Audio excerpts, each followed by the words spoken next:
Two. Check 2, hello. 2. Sibilance.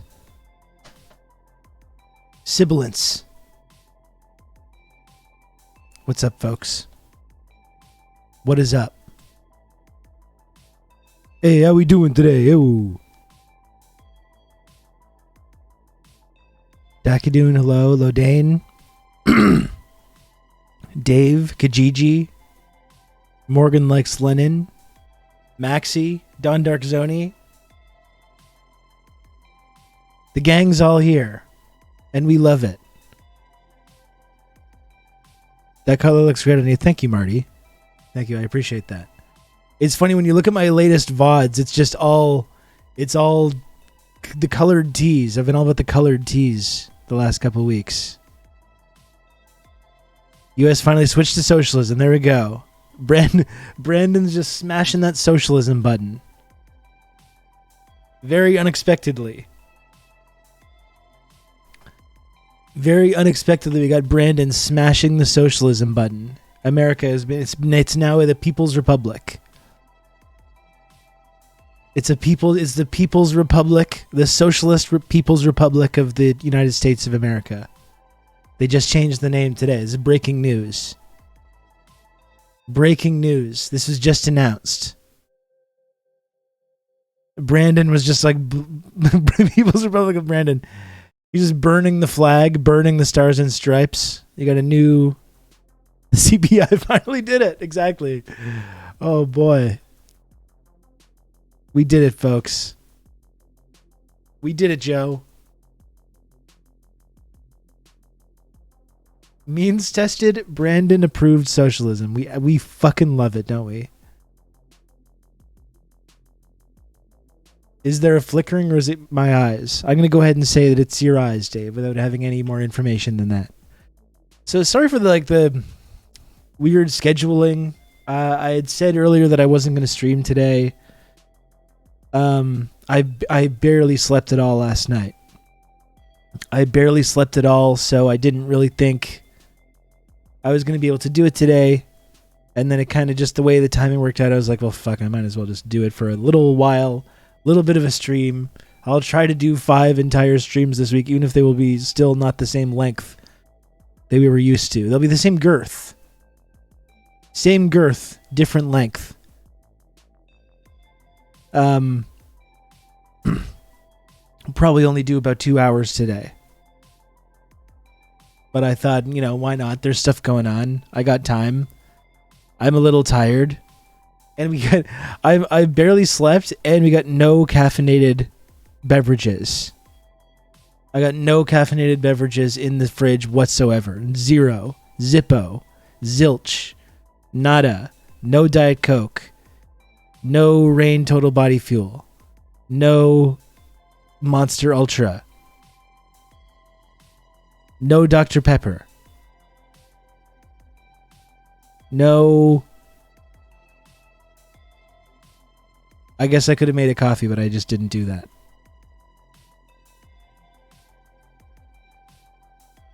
It's great that people get 10K or 20K off, but people leave with 100K. The FAFSA system is so dumb that they counted my parents' income until I was 24 when they did not help. This means I did not qualify for Pell Grants, which means I get 10K off, not 20K off, but I also have more debt than a Pell Grant recipient. Well, this is when it comes to this like student debt stuff. And you know what? We can change the title right away. What about that? Change it right away.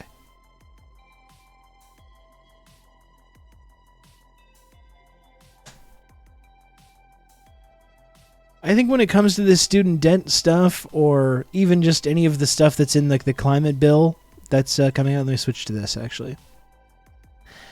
These are kind of situations where I would really rather hear from, Americans in the chat that this actually is like are affected by this. I do think like as much as I do sometimes comment on like what goes on with the Democratic Party in the United States government, I am very cognizant as like a non-American when these kind of programs are announced to just be like, oh, it's bullshit. It's terrible. where it's like I'm not really affected by it, and like regardless of whether it is means tested bullshit, there are people that are being helped a little. Not enough people. They're not being helped enough. It's not good enough. But I'm very conscious of not being like, just like, shitting on something that doesn't really affect me. I think usually when we talk about Brandon and the Democratic Party, so like what I'm interested in covering is whether they're doing enough to prevent the like total fascist takeover of the government, which seemed like it was like an inevitability a couple of months ago. And now it's like over the last couple of weeks, they've delivered a bunch of stuff. And like they've delivered half-assed, means-tested neoliberal versions of the like big things that they campaigned on, but they've still delivered a few things. And what I'm wondering is whether or not this like half-assed version of what they're doing now with the Build Back Mansion and this debt relief, means-tested debt relief, whether that's going to be enough to prevent them from just getting completely rolled in the coming midterms. It does seem a little bit as well like there's been a little bit of overreach. I think the Republicans got a little bit greedy, and I think overturning Roe prior to these midterms might come back to actually hurt them. So it seems like that narrative has started to shift a little bit. Whereas now it seemed like it was inevitable that they were just going to completely steamroll them and take the House and the Senate. Now it doesn't seem quite so definite, right? It's hard not to get cynical when you see the midterms around the corner and why this is happening at all. Yeah, no, and absolutely. And it's just like, it's amazing that if they just delivered on the things that they campaigned on, and it's like they're doing some debt relief, which for some people will be helpful, for some people not so helpful. Like Stu is saying, Marina has $240K in debt. That's not going to do fucking shit for a lot of people that have 6-figure debt.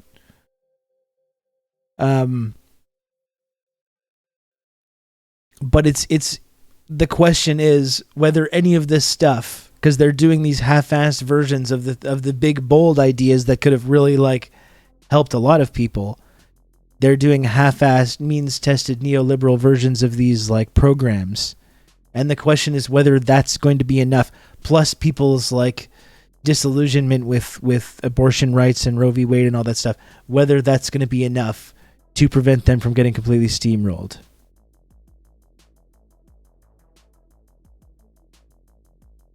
Brandon delivers, and now so does Pizza Hut. Get a meal for two for only $25.99 quid today. I love that Pizza Hut delivery. Pizza Hut, I think a highly underrated delivery pizza.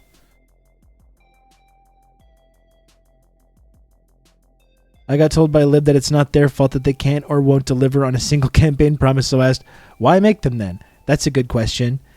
Johnny, and like Chad and as well, I'd be interested to hear your thoughts on this, like whether it comes to the debt relief thing, but specifically when it comes to the mansion thing and the Build Back Better agenda, which transitioned to this Inflation Reduction Act. Doesn't that feel just like really stage managed and a way for Biden to campaign on these big things and specifically to get Bernie Sanders and Bernie's supporters on board by campaigning on these big things? And then, wouldn't you know it, Joe Manchin just couldn't let us do it. And then fucking 2 years later, they deliver this half-assed version of climate stuff and all the, a lot of the really popular programs just taken out of that. And Manchin gets to be the big hero. He gets the pen. He gets his name on the bill. He's on TV. Doesn't it feel a little bit like that's always what Biden wanted and what the Democratic Party wanted? And this has all been kind of a little game. It's all been a little like a stage play that they've put on for everyone's benefit. They say, I guess we have to water down this whole agenda, this big agenda that we wanted to do. Shucks. It does seem a little bit like that, doesn't it? Fairly obvious kayfabe. It does really seem like that.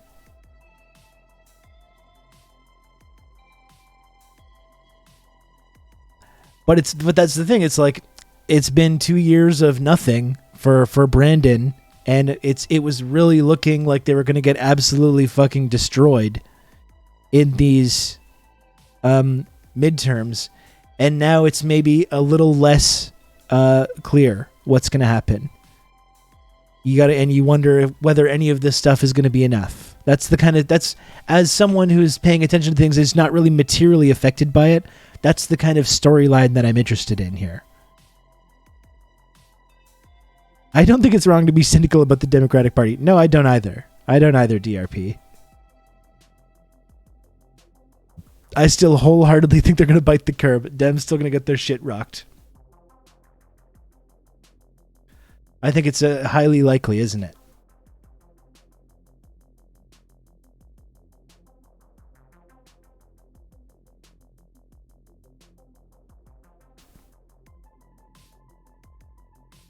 Jordan flu game stream.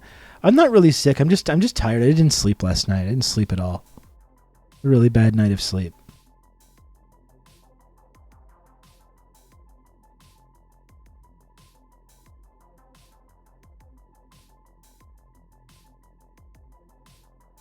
I give them a 30% chance of holding on to their power. Well, that's the whole thing, because they might not lose the Senate because of the whole like Fetterman thing. There's some of the candidates that they've picked, like Dr. Oz, are just so awful that they might blow at winning the Senate even with the Democratic Party completely fucking blowing everything.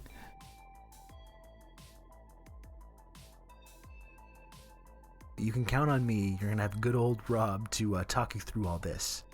$10 to the first person to name me a material difference between Orange Man and Old Man.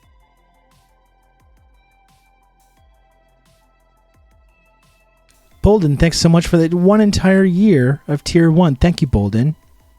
I really appreciate that. Thanks. One is older than the other. Has the parliamentarian commented on this yet?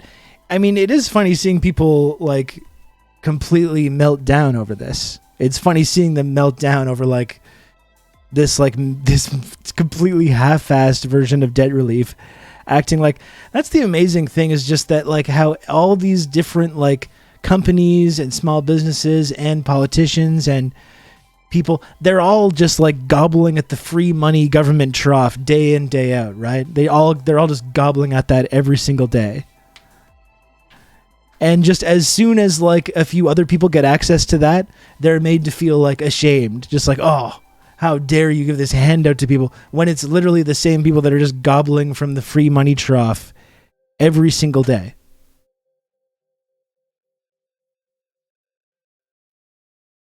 It's funny seeing them freak out about 10K of student debt relief.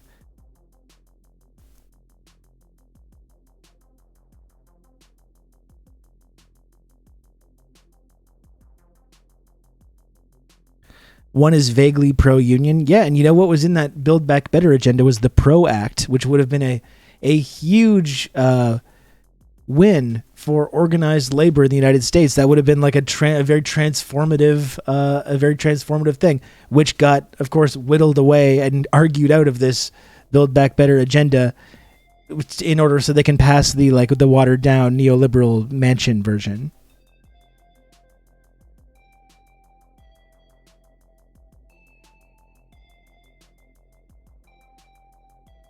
The airlines were losing lots of steam, taking $25 billion in loans and immediately doing stock buybacks. Yeah, it's like, and you've seen Kenny Clips has been pointing out every single person that like is complaining about student debt stuff who, while they got their like pandemic, their nice little fat 6-figure pandemic loans all just released completely free of no argument, no debate, just like, oh yeah, you don't have to pay those back. Don't worry about that. And all these same people are just like clutching their pearls about 10K student debt relief.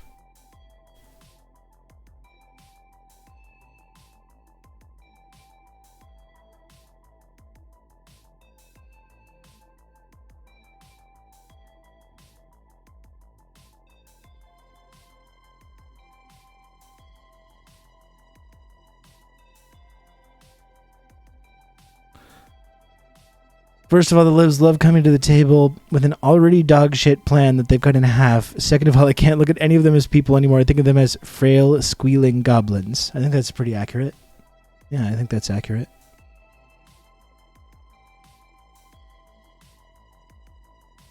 I see you've got me in your stream title and on the screen. No problem, Brandon. Let's go, Brandon. Welcome.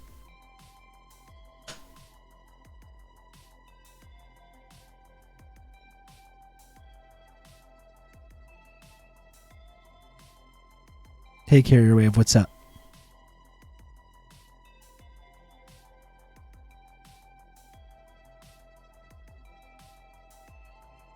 They would have of course not, Lamport. If they would have no problem if these were private loans and government paid it to the loaners for the students, i.e. bailouts. Of course not. Of course not. Bleep Lord. Thank you, Bleep Lord.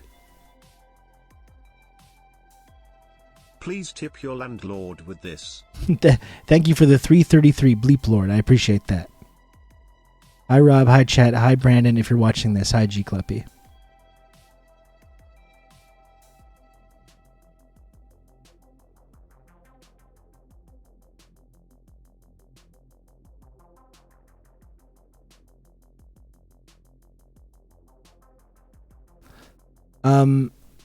What happened to no stream tonight, Monsieur Robert? Unreliable hours or so. I'm sorry, Carmen. Social distancing. Again, I still got unreliable hours for the next couple of days. I just didn't sleep last night, so that's why I was really not feeling doing the stream today. But then I thought, why not?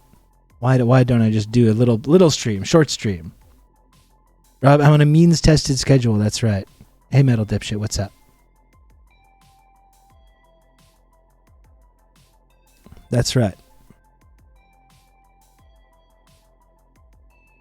I also just got here and I'm furious at this development. It's only been going a couple minutes, Sean. Always grinding. That's right, Lana. That's right. I'm on that Sigma grind set. You know this. No, we're not in store for a 9-hour stream today. No, we're not. I think I got a good 2 hours in me today. When we can talk about some of this business. I am interesting from hearing from people in the chat. Because again, I don't want to just as someone that's not materially really affected by these things, I don't want to just shit on it. Obviously, it is means tested and neoliberal and watered down bullshit, of course. You can count on me. You're gonna have. I am interested to hear from people in the chat whether it's going to affect them positively or not. Sean was late because he was too busy ripping out other people's shower heads. That's it. Yeah. He loves to do that. That's the classic thing that Sean Meat loves to do. Thank you, Don Dark Sony, for gifting a sub to Bleep Lord. I really appreciate that. Thank you very much.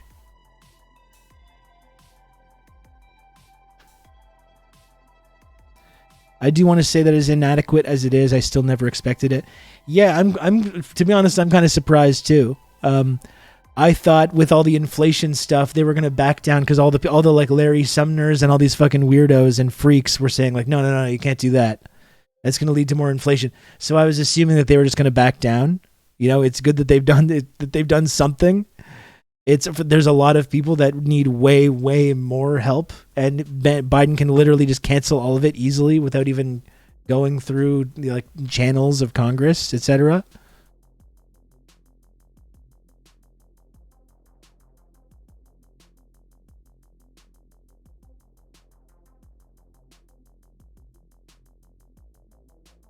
Yeah, G-Cluppy, there we go. I went back to school and graduated a few years ago, and this will eliminate my remaining student loan debt. I mean, that's something.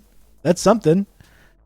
I don't know if it's enough to make G-Cluppy a diehard vote blue no matter who Brandon supporter. But that's what I mean. I don't. As we can talk about how it's watered down and how it's half-assed version of what they could have done, it doesn't mean that people aren't going to be sort of impacted by it positively.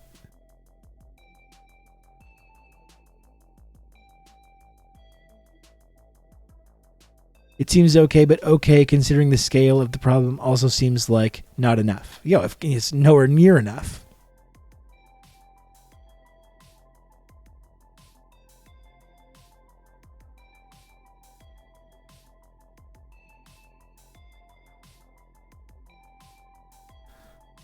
If I get the money, I'm joining K-Hive. There we go, Mac Luster.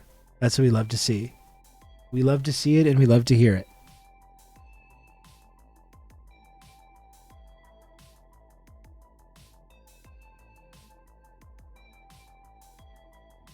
What kind of school was that again? I believe that was in Langley, Virginia, G. Cluppy, if I remember correctly.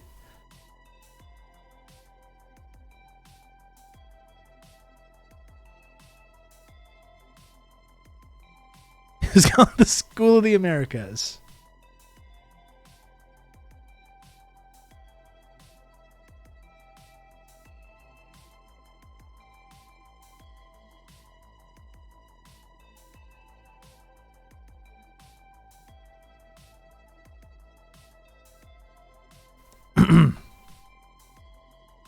Literally millions of dollars in college debt amongst all my friends. Don't know how 10K is going to make a difference. Well, that's it. It's for the vast majority of people it won't. But I mean, it's for some people like G. Cluppy, brand new diehard Democratic Party supporter G. Cluppy.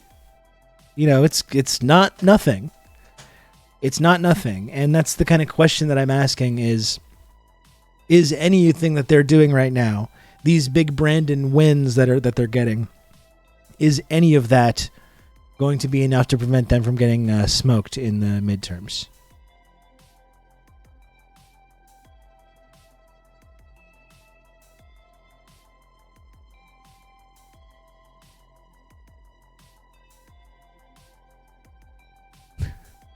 That's kind of the question that I'm interested in here. And like I said, I don't think anyone's going to lose money on like betting that the Democratic Party is going to fail miserably. He has done nothing, which is like, it's a low bar. It's a very low bar. Yeah.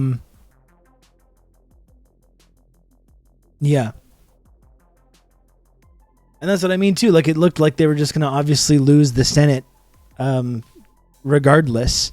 But Dr. Oz has been so feckless that they might lose that. The Democrats might actually win Senate seats in this coming midterm. Even though Fetterman, I think that he's getting a lot of like press for his like social media campaign and stuff like that. He's like a super hardcore Zionist. He seems like kind of a loser, but he's he's probably going to be better than fucking Dr. Oz. I don't think anyone should be standing this Fetterman guy. I do appreciate that he's like a big oaf and everything. I mean, that's kind of cool.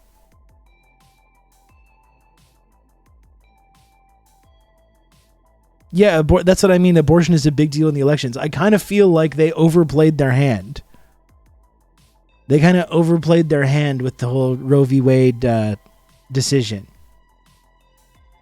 That's going to motivate a lot of people to go out and vote for Democrats, and regardless of whatever Brandon's popularity is, or regardless of what they do.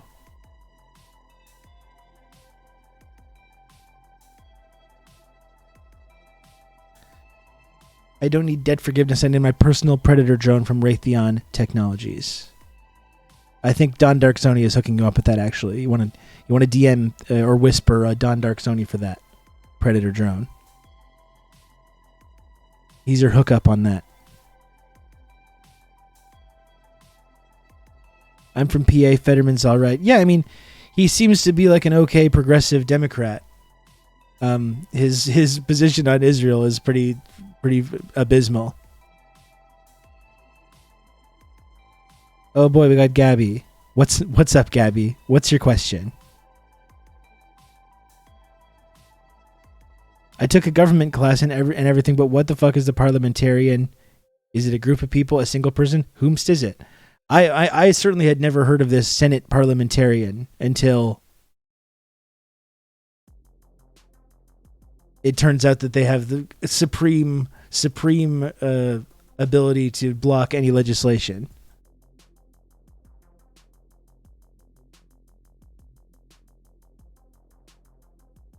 Love to announce that I'm panivating. Gabby, maybe you should chill. What do you think about that?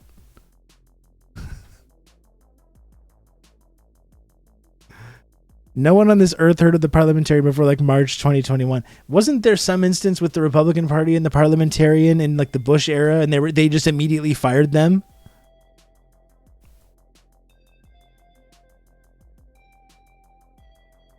Wasn't there something where they just like the parliamentarians said no, so they're just like, well, get this person out of there.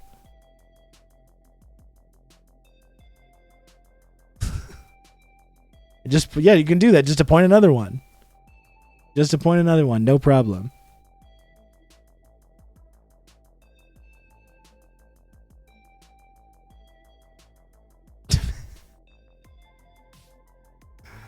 Oh boy, folks. Oh my gosh.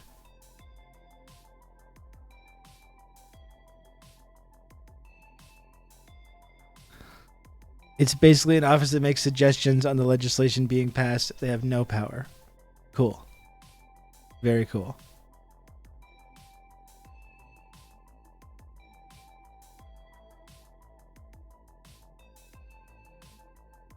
Very cool system.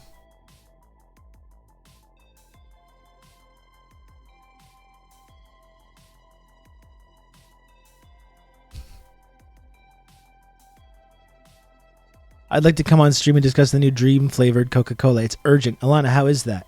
How is that? I don't even know if we have that in Canada.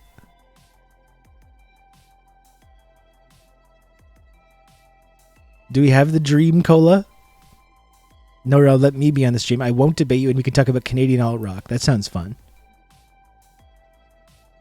You know what I like, Metal Dipshit? That first Winter Sleep album. They eventually became like kind of folk rock, like kind of more mainstream. Their first album is kind of like, it's more like mathy, kind of post-hardcore. I love that first Winter Sleep album. They got that song, Nerves Normal, Breathing Normal. I don't know if anyone remembers that.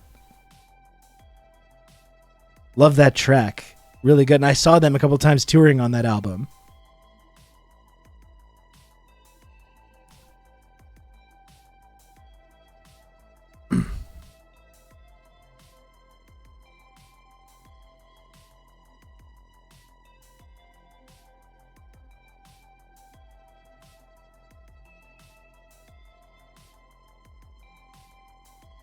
My dream Coca-Cola, that I'd rather have a Dr. Pepper. Oh my. Could I come on stream? I'm an expert in weird niche video games. Yes, you can. Yes, you can. Dark Brandon delivers the zingers. Okay, let's see this.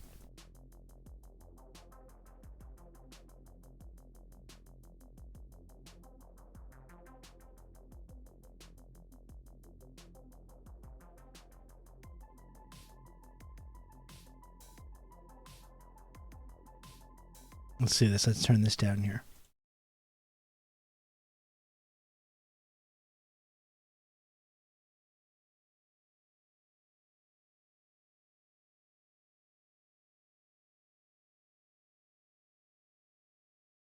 Mr. President, is this unfair to people who paid their student loans or chose not to take out loans? Is it fair to people who, in fact, do not own multi-billion-dollar businesses if they want these guys to give them all a tax breaks? Is that fair? What do you think? What about people who paid their loans, though, struggled to pay their loans, and now others? You do sometimes have to hand it to him. I'm sorry. I take no pleasure in admitting this. I take zero pleasure in admitting this. You do sometimes have to hand it to him, though. Was that really low in volume?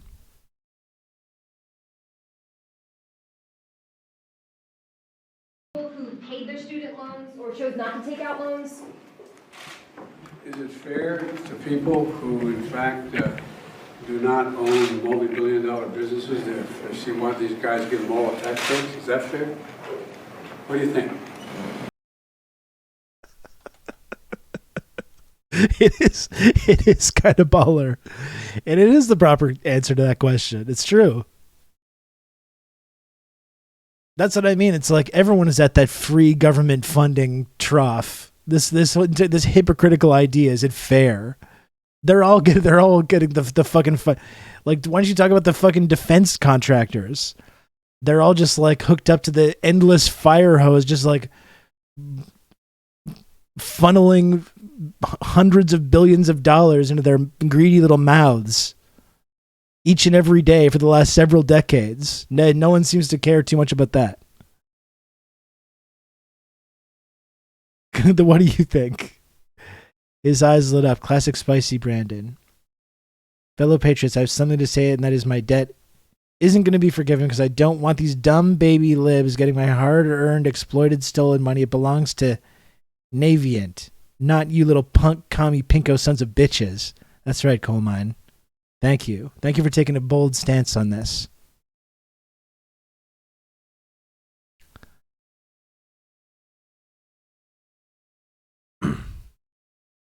The first thing that dementia took was the capitalist propaganda, so the human being shines through. He must have got an especially potent drug cocktail today.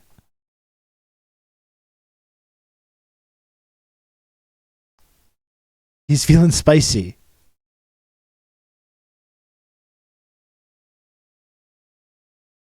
I will man the barricades at the Sally Mae offices and give my life. Thank you.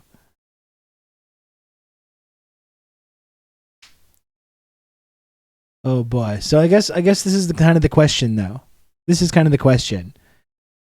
They've kind of come out of nowhere over the last couple of weeks and have delivered a bunch of stuff. They've done not nothing over the last couple of weeks. All watered down bullshit, Democratic Party bullshit versions of the things that they campaigned on that could have been way, way better. But it's been not nothing, which is really, I guess, beating expectations.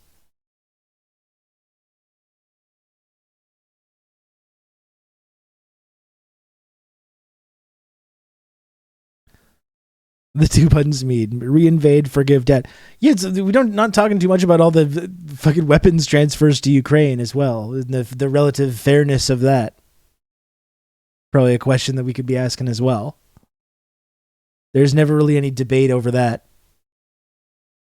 They've earned it at this point. I'll be voting for them no less than 6 times at my local voting location. That's the way we do it.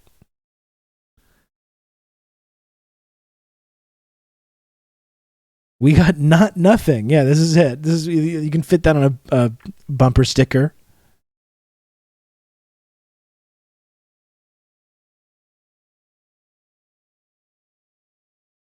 Honestly, kudos to the administration for bouncing back from the Crowder Biden Sharts video. That's the thing. That's the civil war that Steven Crowder was going to bring to the U.S. government.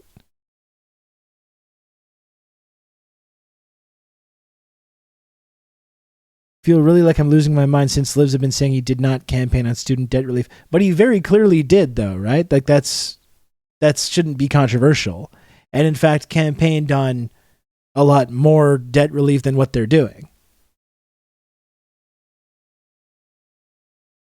I'm sold. I'll be doing electoral interference on behalf of the Dems. There we go.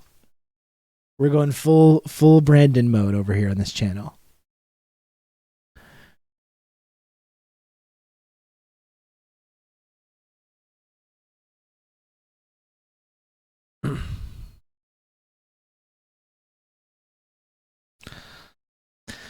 Why are so many right-wing American talking heads Canadian? I think this is a question we've asked a number of times, Johnny, dialectically. There's not an easy answer. I don't know. Part of it is just because,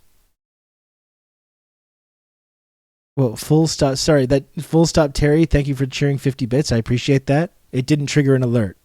Sorry, I'm kind of a high roller, but I appreciate the 50 friend coin full stop Terry. Thank you. I think part of it is just that Canada is an incredibly fascist country, which is kind of like slid under the radar a little bit. We don't really realize how fascist Canada is until you like start digging at it a little bit, and you're like, wow, this is an incredibly fascist country. So I think that's part of it, is that we export these people because they grow up in this kind of environment. At the same time, I think they have this like credibility to say it's almost like they escaped socialism or whatever. We've come to America, and now we don't have any of this bullshit Canadian socialist, scary authoritarianism, you know? We're super fast, but we don't like to announce it publicly, except only that now we do. We kind of do now, but for a long time we were pretty uncomfortable with this.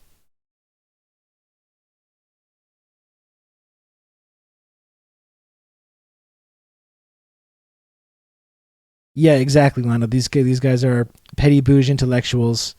They go to the U.S. to run their grift because Canada's too woke. That's right. And they have this kind of credibility.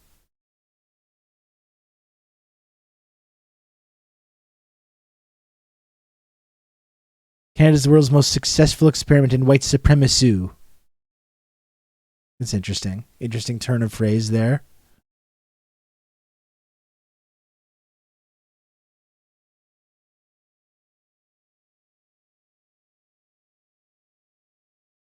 Interesting turn of phrase.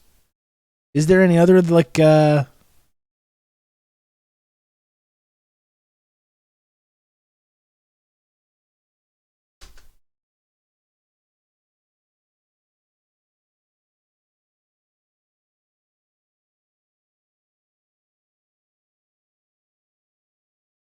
here's more Brandon. I will never apologize for helping Americans, working Americans middle class, especially not to the same folks who voted for a $2 trillion tax cut that mainly benefited the wealthiest Americans and the biggest corporations, that slowed the economy, didn't do a hell of a lot for economic growth, and wasn't paid for, and racked up this enormous deficit. I will never apologize.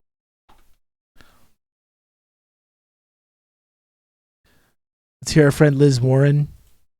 My reaction is that this is a great day. That today is the day the president's going to announce that about 20 million Americans will never have to make another student loan payment, and another 23 million Americans will have significant relief on their student loans. You know, look, will I keep fighting for more? Of course I will. But look at what's happened. It is truly transformative for tens of millions of Americans. My reaction is that this is...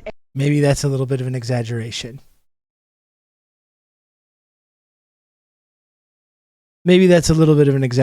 I don't know.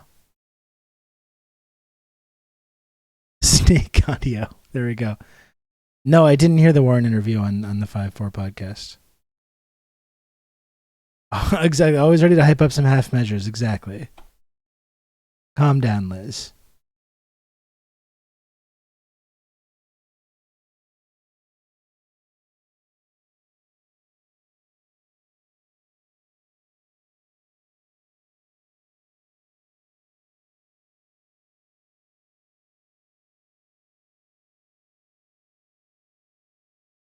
What else we got here? This is also pretty important too.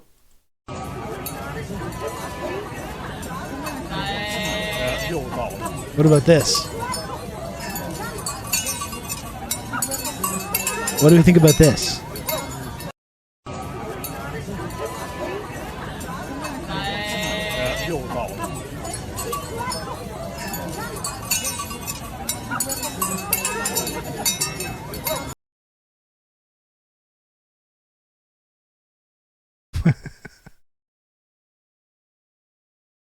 Well, I picked an odd time to show up. We've just been doing this the whole time. We've been looking at this the whole time.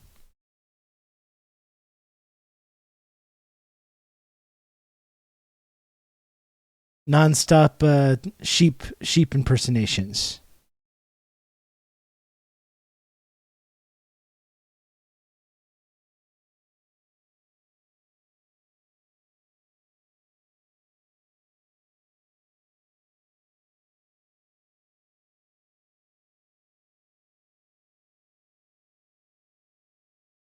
I wonder, Jesus Christ.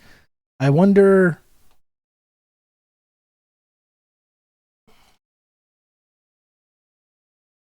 taking a look at some of the meltdowns about it are probably pretty funny. You have any meltdowns? Because people are really freaking out about this, these Republicans.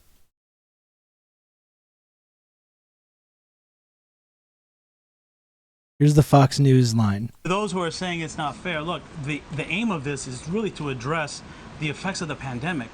It's my responsibility to make sure that people are not coming out of the pandemic worse off than they were at the beginning. But to the fairness question, the people that are sitting at home, Right. having just paid off their student loans or having paid them off Right. years ago, what's in it for them? Right. Well, look, when we address some of the issues that could lead I to hate that default, argument. It's so annoying. Payments are default borrowers in the future. That affects everyone. We should be proud that we're able to help Americans that need help right now, just like we help businesses, small. It's like my granddad went to college. He paid a nickel. He paid a nickel for his entire tuition. He got a job at the box factory, lifelong pension, union job at the box factory with his fucking nickel that he paid. What are we gonna just? It's a slap in the face to all these boomers that paid, for the handful of like pocket lint. That was their tuition. I don't hear about fucking small business owners. Many of these people freaking out the most about debt relief are from rich families or had their debt forgiven anyways. Yeah, that is true. And yeah, and there's the whole like they're spinning it as like an inflation thing. It's going to lead to more inflation. Whenever you spend on anything on inflation that helps people, it's like whenever you spend on any money on that helps people whatsoever, it's like, oh, you got that inflation.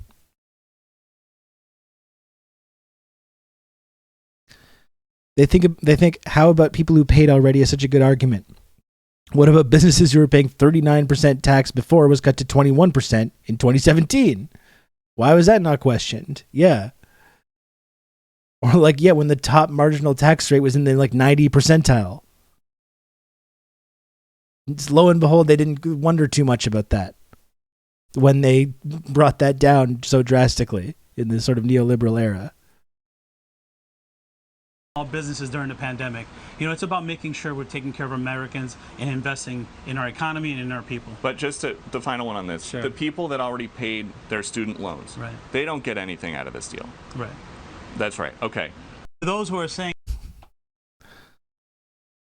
It's like Peter Ducey is like literally a fucking nepotism case. He's just literally a nepotism case. He has this job because of Daddy Ducey.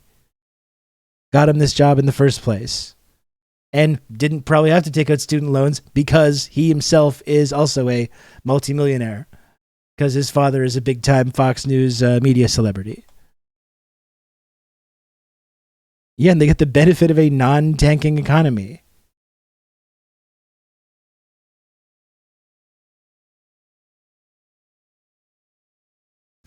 I know it's a pretty good sign this doesn't only benefit rich people when the rich people are against it. Yeah, it's a good sign that it's like there's maybe something to it.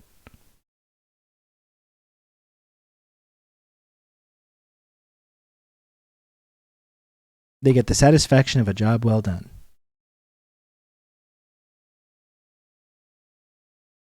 To millions of work. Hey folks, I wanted you to hear it right from me.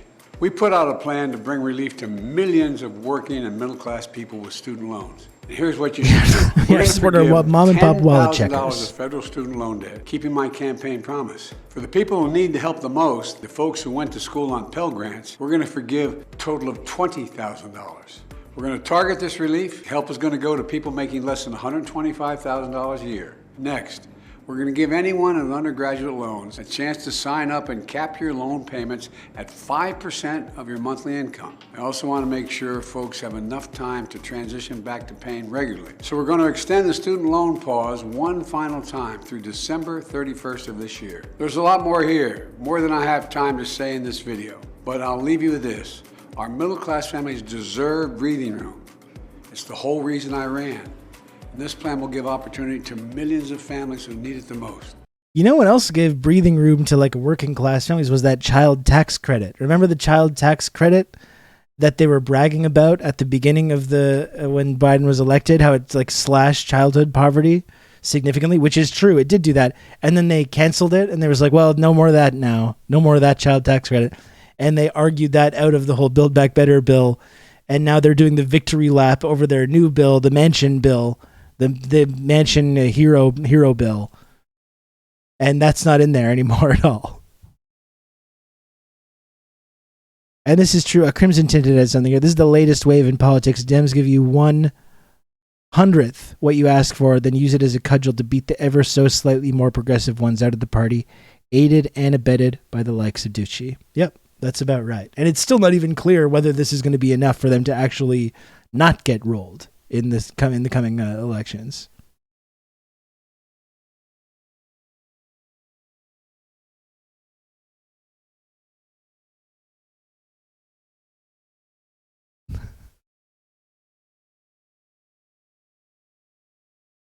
Oh.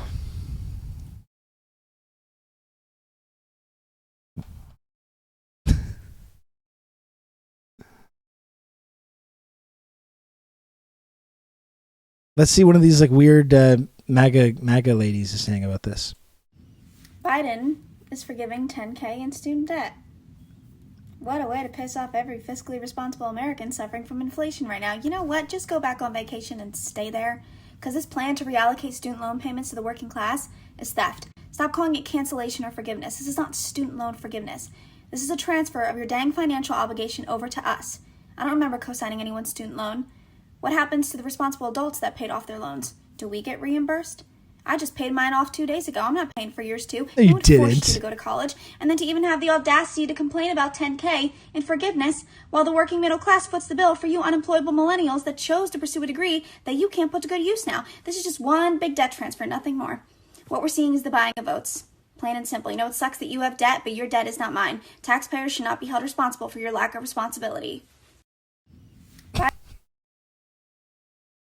It's actually good to have to go into six-figure debt in order to get an education. That's actually a good thing. It's just being irresponsible. She paid hers off. What a loser. Yeah, why'd you pay your student loans 2 days ago? You saw that this was coming. You should have held off on that.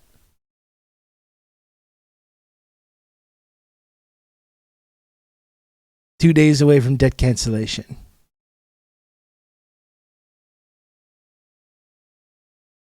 Moron. You can still put a stop payment on that check, lady. There we go. There's literally been that's the other thing, right? Is they've been paused. There's been no reason to pay since 2020.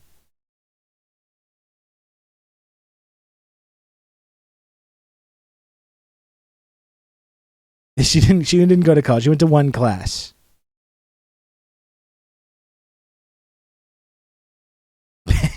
Paying off my student debt in full to own the libs.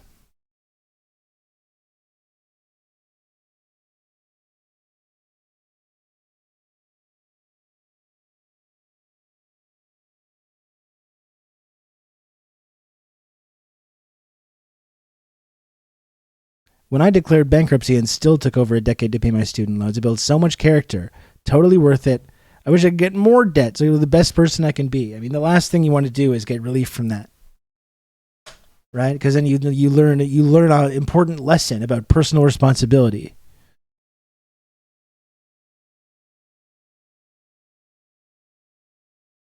Instead, big government Brandon is there just like giving out handouts.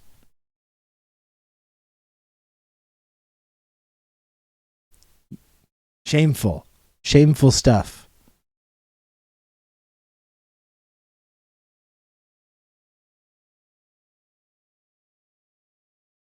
Anyway, I guess that's kind of all I wanted to talk about, the whole like Brandon thing and the whole these string of like quote unquote victories they've been having. You know, will it be enough? Will it be enough to prevent the fucking getting demolished in the coming midterms? And did they go too far with the whole Roe v. Wade thing? Looks like Uncle Brandon did have a couple of tricks up his sleeve.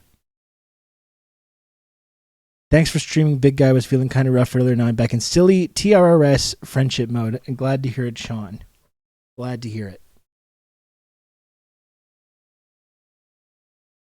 People who are upset they already paid deserve a participation trophy. There we go. It's the same people that complain about these participation trophies all the time.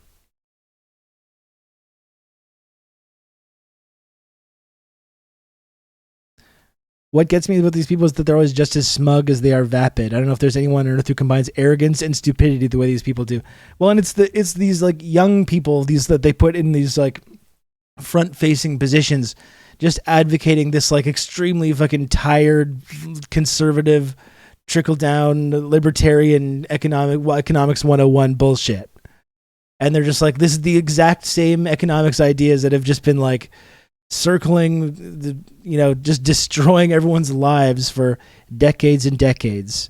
But we're going to put a 22-year-old former college student in the front-facing position there to say make these exact same arguments that are always made any fucking time any program is put in place that, tries to help people in any way.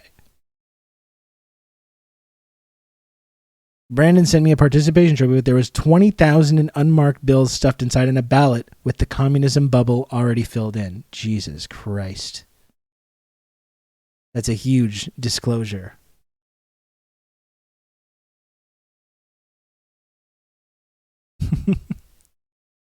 Oh boy. So I guess we can leave it there. I don't know. I think I can't even really talk much anymore. I'm wondering if there's some kind of video we can look at. I know there's breakthrough news stuff we can take a look at. I don't super want to talk too much anymore. I slept about an hour last night. I'm very, very tired. Feeling very bad.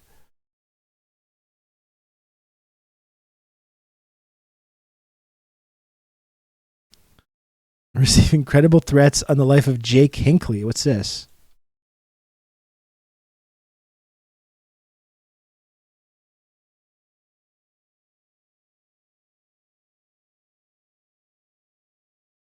Oh, wow.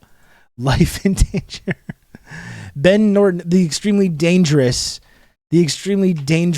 radical figure, Ben Norton. This man is terrified for his life. What a weirdo. I am not watching the Jason Hickel video, though. I don't think I'm going to be watching that, unfortunately.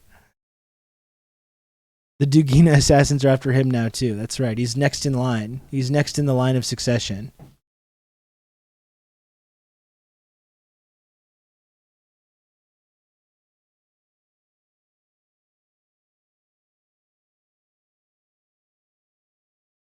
Speaking of 22-year-olds, why does Jason Pickle look 32? He do be looking old, doesn't he?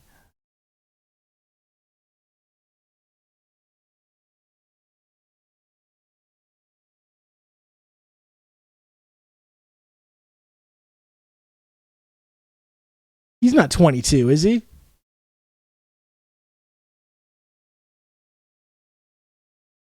Come on.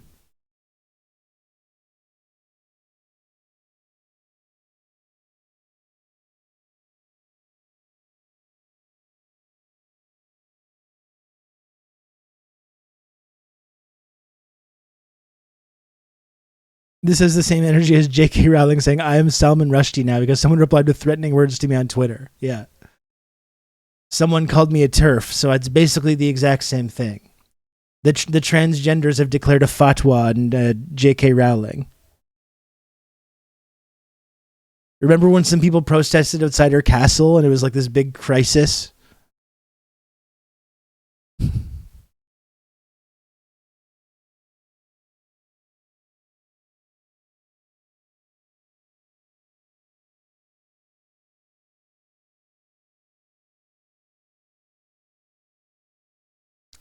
Pretty grim stuff, folks.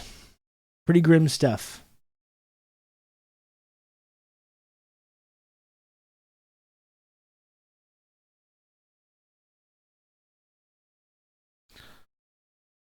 Let's here's what I'm going to do. I'm going to put on this breakthrough news video.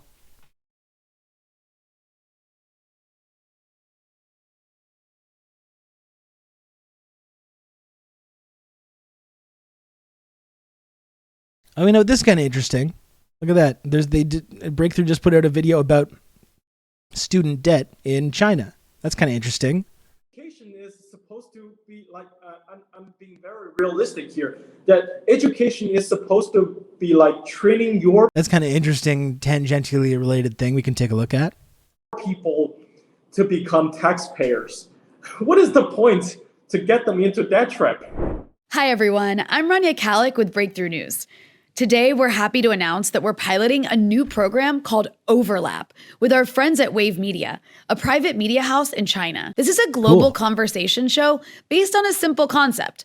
While US elites are working to build a new Cold War environment with China, we want to do the opposite with people-to-people dialogue and virtual exchanges that show how much we have in common and how much we have to lose from a new policy of isolation and demonization. The show will have a rotating set of hosts brought in to discuss life, politics, and culture in our respective countries. Here's a taste of what the show has to offer with Albert Wong, a key opinion leader across Chinese social media, talking to Rachel Hu of Breakthrough News. And keep your eye out for our very first episode, coming soon, where I'll be speaking with Albert about Taiwan. We hope you enjoy the conversation and are excited for your feedback in the comments. I'm curious about what student loans are like in China, if you guys have this kind of student debt and what education really looks like, because education in the US it's fully, for the most part, like private. Even the public schools, they cost so much money, like it's out of control. Like public schools cost every single year about $10,000, $11,000 for state residents. And for if you're out of state going to a public state school, it's going to be almost $30,000 a year. And so it's so much money to even go to a state school. So there really isn't any sort of free or affordable option here in the US. So I'm curious what it's like in China if you guys have this kind of debt problem too. Well, actually, we have student loan in China as well, but the tuition fee in China is affordable for most families. In most of the colleges and universities, it costs 5,000 to 8,000 RMB annually, which is like maybe around 1,000 to 1,500 American dollars annually for a bachelor degree. So including the top universities like Tsinghua University and the Peking universities, and for students who are major in education, policing, and willing to have a career in the public service departments. There are also supportive programs for you. For example, if you sign a contract with the government promising to work as a teacher in a less developed area after graduation, your tuition fee will be covered by the government. Like completely covered? Like they pay for everything?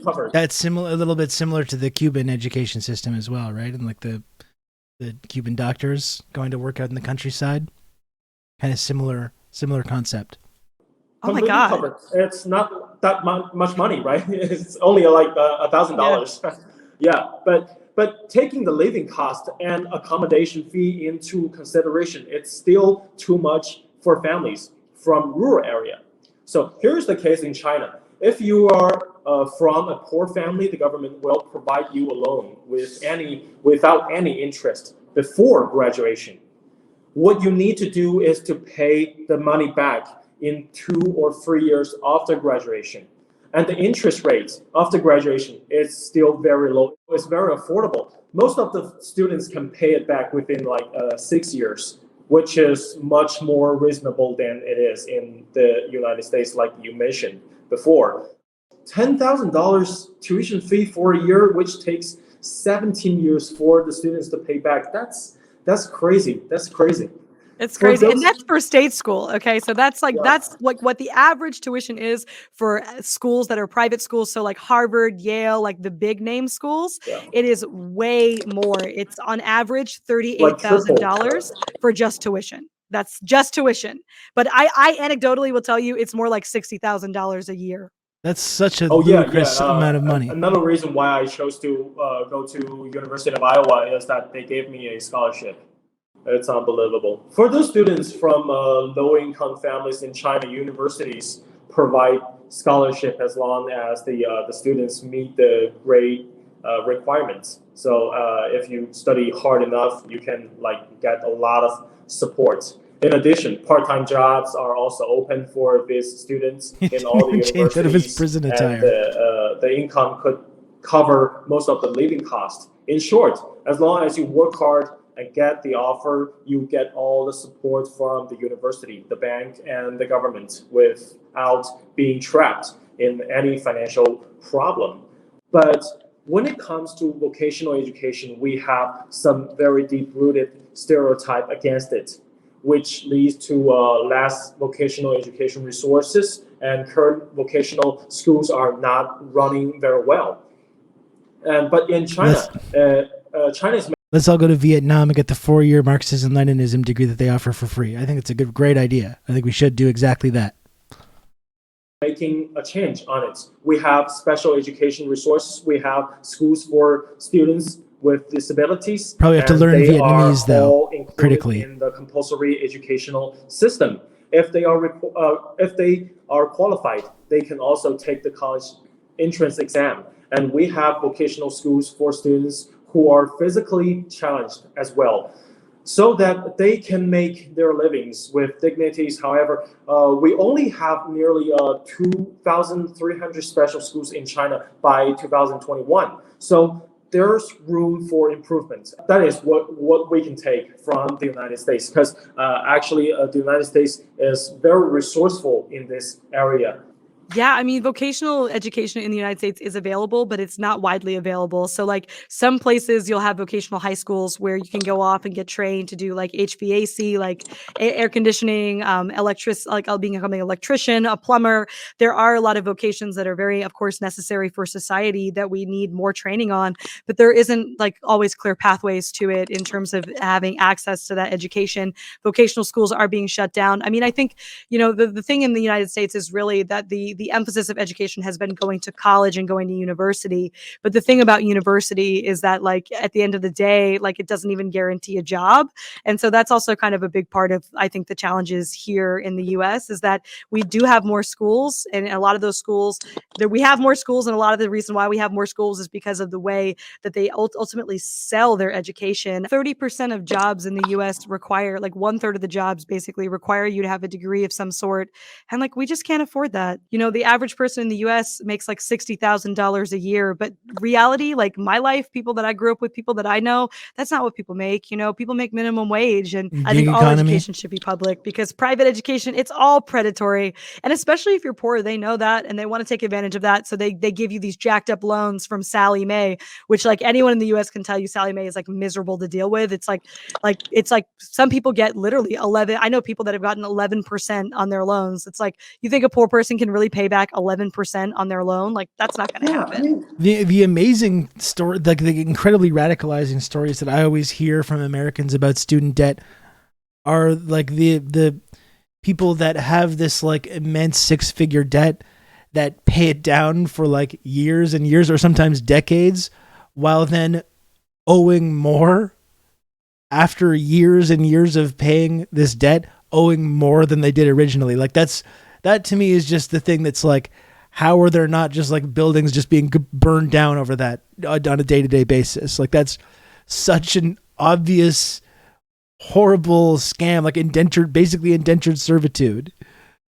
And yeah, you get young people get suckered into buying these things. It's so predatory, and it just becomes a lifelong debt hamster wheel or water wheel. Yeah. I owe $20,000 more than when I started, for sure. That is incredible. Not incredible in a good way, but that's just like stunning. That's stunning to me. A normal person who may have $100,000 in student debt by the time they pay it off, with regular employment and no class jump, they're paying $160,000 minimum. Americans have Joker-like tolerance for pain. It's unbelievable. The lack of class consciousness, right? Because you think any other, and I don't think Canada's any better, frankly, even though I don't think our education system is quite as predatory and horrible. It's going in that direction, but that is just like astounding.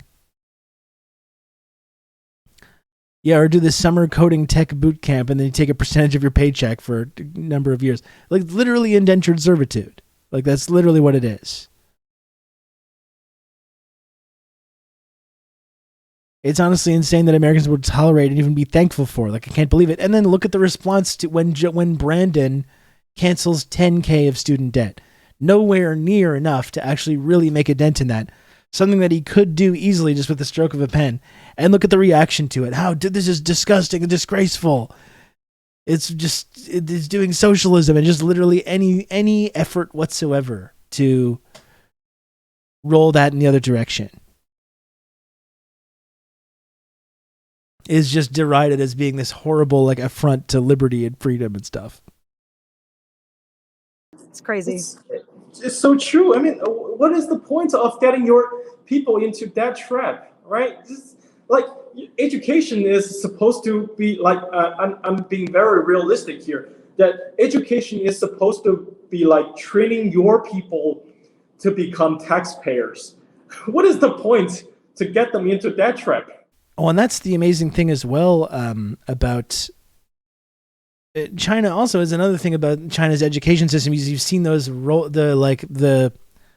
the number of like white papers and research papers that are coming out of China and how it's now eclipsed every other country. So not only is it like more accessible and affordable, but literally the education quality, they're overtaking the entire world in research and all these really important things. Yeah, and a lot of the right-wing criticism is from dudes like Crowder and Shapiro who took PPP loans that got forgiven. Of course it is. And there, again, when it comes to those loans being forgiven, there is never any debate about that. There is never any discourse. There is never any discussion about it.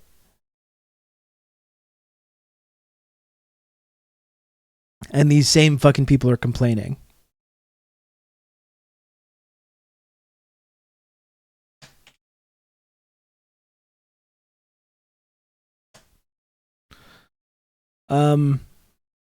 What else do we got here?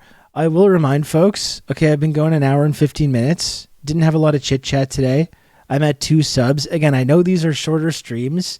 I'm not expecting much from the sub levels. We're at 2 so far. I will remind people, if you do enjoy watching the program and you do enjoy this community, you can support this very channel by subscribing. You can count on me. You're gonna have good old by Rob gifting to, subscriptions. talk you through all this. If you gift 5 subscriptions and up, you instantly become an elite member of the patented TRRS friendship triangle system. Through all this. Oh hi, here is my sub.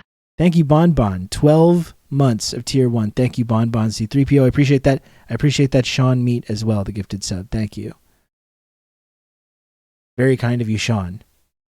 And so anyone else, if you do want to subscribe and support the channel, get the emotes and all become part of the community and the wonderful, incredible TRRS friendship triangle trickle-down clout system. We know the trickle-down economics doesn't work, but what does work? This has been proven to work. Many people in the community can attest to this, the trickle-down clout system. Just saying. Just throwing that out there. I can just see Joe Rogan with incredible self-confidence telling his guests, what about those that already paid, worked in Safeway after hours to pay for? Is it fair to them? Of course, we're going to be hearing a lot of that. We're going to be hearing a lot of that.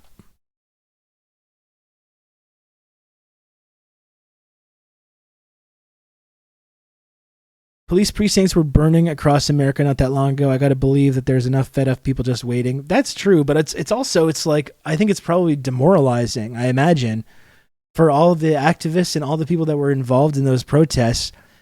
The largest like mass uprising in modern American history, which resulted in 0 reforms, 0 actual. It resulted in a couple of crooked murdering cops going to prison or getting prosecuted, while millions and millions of more funds were given to the police across the country. So it's like, I understand why people would be reticent to like fucking go on rampages over these very serious things when it's like there's direct evidence that this is not actually going to lead to anything and not going to lead to any reforms. You know, there's been a horrific mass police shootings just in this year alone. There's been like 4 or 5 absolutely horrific police shootings that should inspire the exact same amount of like outrage and activism. And it's just not really happening. Part of that because as well, you look into what's been going on in places like Minnesota, where or Minneapolis, you know, where the George Floyd stuff kicked off, and the kind of COINTELPRO secretive Fed shit that's been going on there to track the activists and to ensure that does not ever spiral out of control again. You can count on me. You're going to have good old Rob to talk you through all this. Thank you, Comrade Social Distancing, for the gifted sub. Thank you. I appreciate that.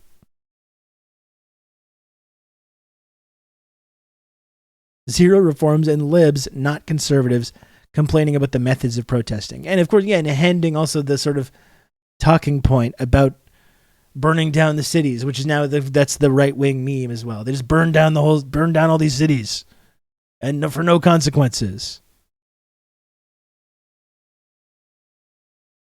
American protests, though, in the modern era, especially, is all spontaneous, disconnected from labor, and very porous and disorganized. I think the real problem is getting over that. Just as our friend Kwame Ture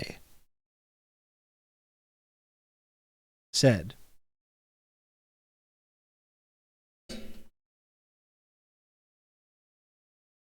Becoming conscious is linked to mobilization and organization, something we mentioned last year. We must make clear distinctions between mobilizers and organizers. To be an organizer, you must be a mobilizer. But being a mobilizer doesn't make you an organizer. Much confusion is to be found here. Malcolm X was a great mobilizer. He was a great organizer. Martin Luther King was a great mobilizer. He was not a great organizer. These facts can be easily seen from King and Malcolm. When Malcolm went to a place, he left a mosque. When King went to demonstrations, he broke down desegregation and he moved on. As a matter of fact, King was not concerned with organization to the point that even though he was the most popular Baptist preacher in America, without the shadow of a doubt, and probably, beyond the shadow of a doubt, the most loved, he could not become president of the National Baptist Convention. Yeah, so many of them. The National Baptist Convention. As a matter of fact, if my memory serves me correctly now, and I remember it was Muhammad Speaks that carried the article on the front page in 1964, when King tried to become president of the National Baptist Convention. There was so much confusion there that a minister was actually pushed off the stage and died in the struggle. Yeah. And of course, King lost. The man who won was a reactionary man by the name of Jackson. He never did nothing for the people, never cared about the people, just was a pork chop minister who used their money to put gas in his big Cadillac. But he was organized. We say that we must come to know the difference between mobilization and organization because the enemy will use mobilization to demobilize us. Mobilization is very easy. Very, very easy. Because since we're people who are instinctively ready to respond against acts of injustice, anytime there's one little act of injustice, we can blow it up and we'll find people who come and make some mass demonstration around it. Miss Sally lost her job. Let's rally. She will get her job back. People will come and rally. So-and-so got kicked out of school because the teacher's unjust. The people will come and rally. They will come to rally at issues. And this is what mobilization does. It mobilizes people around issues.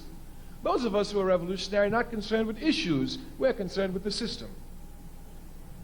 The difference must be properly understood. Mobilization usually leads for reform action, not to revolutionary action. This is kind of what we were talking about. Scientifically, at the October 16 million and more march, we would see clearly that this was a mobilized event, not an organized event. We must know clearly the difference between mobilization and organization. One of the characteristics of mobilization is that it is temporary. Organization is permanent and eternal.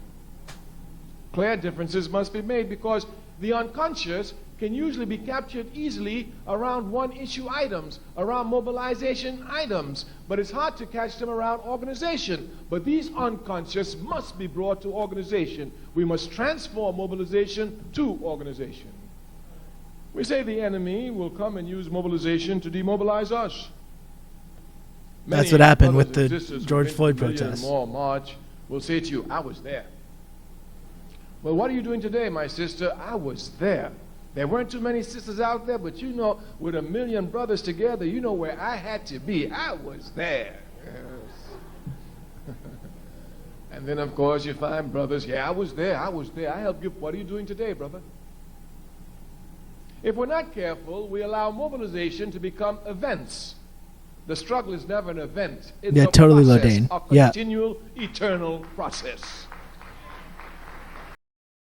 Or this is a great point, Lodane. This is why so many left the movements when abortion was secured, gay marriage was secured, etc.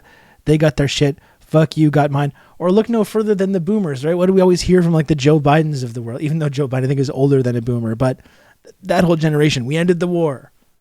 We secured civil rights, and we just went home, and we became Reaganites, and moved to the suburbs. We ended the wars. It's like, no, you didn't end the wars. The fucking North Vietnamese ended the wars. They're the ones that ended the Vietnam War. You didn't actually do shit. And then you sat back, you know, once Vietnam was over, and then we expanded into, you know, Central and South America. All throughout the Reagan era, Afghanistan. And they all just hung back. And they're still bragging about this to this day. That's why Joe Biden says, like, I got no empathy. Or Brandon, I got no empathy. Back in my day, we had got civil rights. We ended the wars. They've been coasting on this for like 50 fucking years.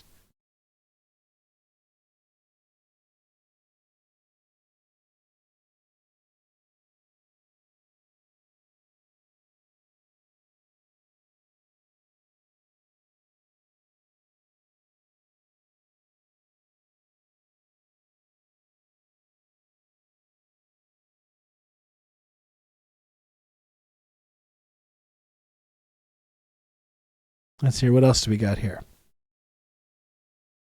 What else do we got? See, there's this whole hour-long VJ interview, which I want to watch, and I just haven't really found the time to do it. I have not really found the time to do it.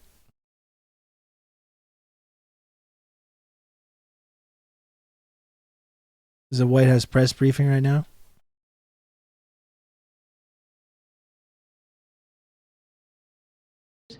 And also, you know, the president has put forth billions of dollars, more than $300 billion from the American Rescue Plan to make sure that there is safety, that communities were able to hire police officers to make sure there was some protection, that they felt safe. Oh, good. Safe communities. Great start. What about the piece? Great start. She's really selling this.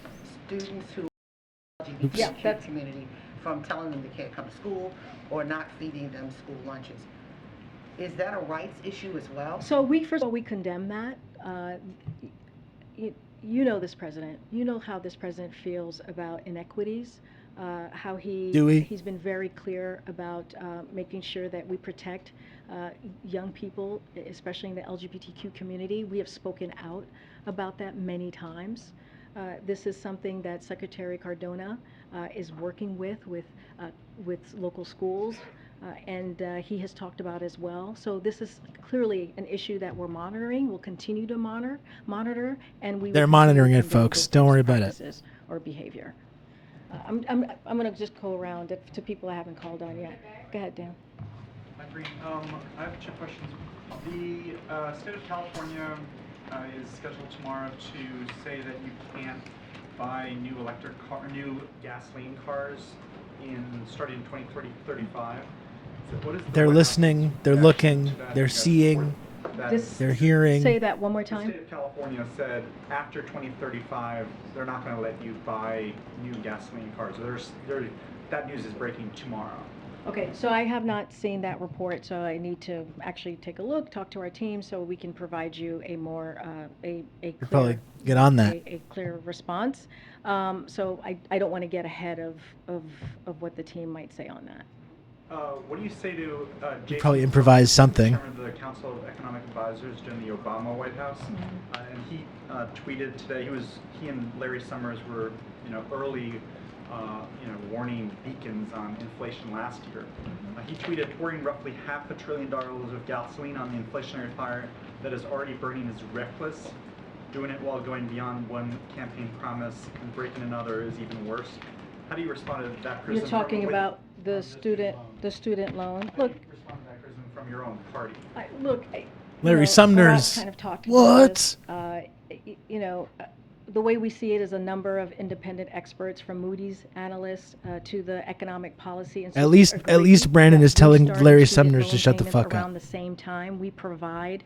If Larry Sumner says something, you should probably do the opposite. Meaningful effect on inflation. That's because collecting more payments by ending the moratorium will mean borrowers will pull back on spending in other areas. It will have a deflationary effect. That's the way that experts have seen this as well.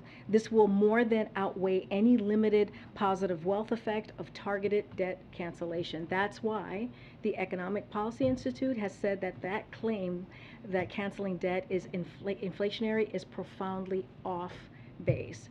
And the Roosevelt Institute has gone even further to say that a deal that cancels student debt and restarted payments would reduce inflation. Taken together, the actions the president announced today are not only economically responsible, they will provide real benefits to families. So we look at the other independent experts.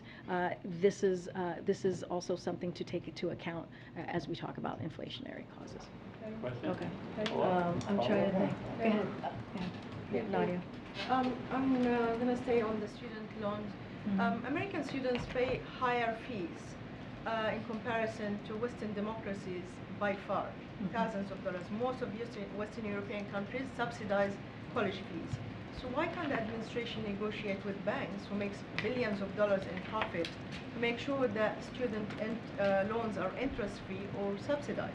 I mean, most of us who are parents can barely send 1 or 2 kids to college in America. Look, the president himself put 3 kids through college, undergrad and graduate school. So he understands the burden of what having clown college mean for a family, for an individual, which is why he took this action. Look, we see this action that we took today is going to be beneficial. It's going to help families. We went through the numbers that 90% of families that it's going to help out, that's making less than $75,000. Spend all that money on his kids' crack. That is a big percentage. This is even too simplistic for Econ 101 type free market Andes. Nobody will suddenly have 10K in their pockets to spend. It's literally just cutting off debt. Yeah. Historic approaches when you look at, again, the $32 billion that he was able to cancel that debt for 1.6 million borrowers. That matters. We've not seen that. When you think about the historical black colleges and universities. I heard his son was a crack whip student. Oh my goodness. Invested, provided $6 billion. No other president has done Goodness that gracious. before. So look, the president's going to continue to look for ways to help out middle-class Americans, to continue to look at ways to help out the people in communities that are left behind. But what we're going to focus on right now is on this particular announcement that were made. We are encouraging Americans out there, folks out there, borrowers, to take advantage of this and to see if they're eligible. And that's going to just be our focus for this time. Thanks. Okay. All right. Thank you, guys. We'll see you tomorrow. Does the White House believe it's ethical to raid the home of their top political opponent?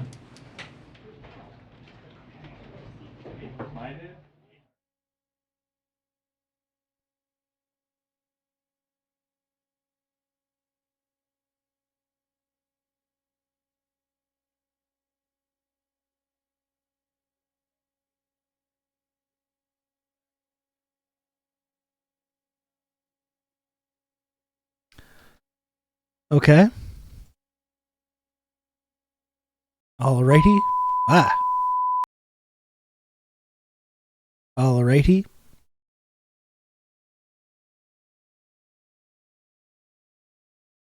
Is that OAN shouting at the end there? Maybe. They're always shouting wild stuff.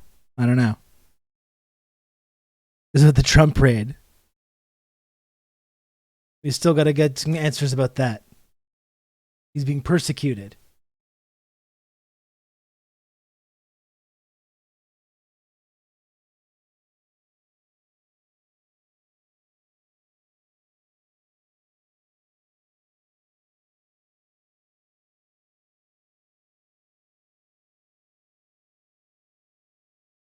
Okay. So we got anything else? Got anything else about that? I don't know. We did have Johnny Dialectically did track down this Instagram post. Spent 10 entire minutes tracking down this Instagram post. I guess we can take a look at that. And then I'm probably going to get going soon.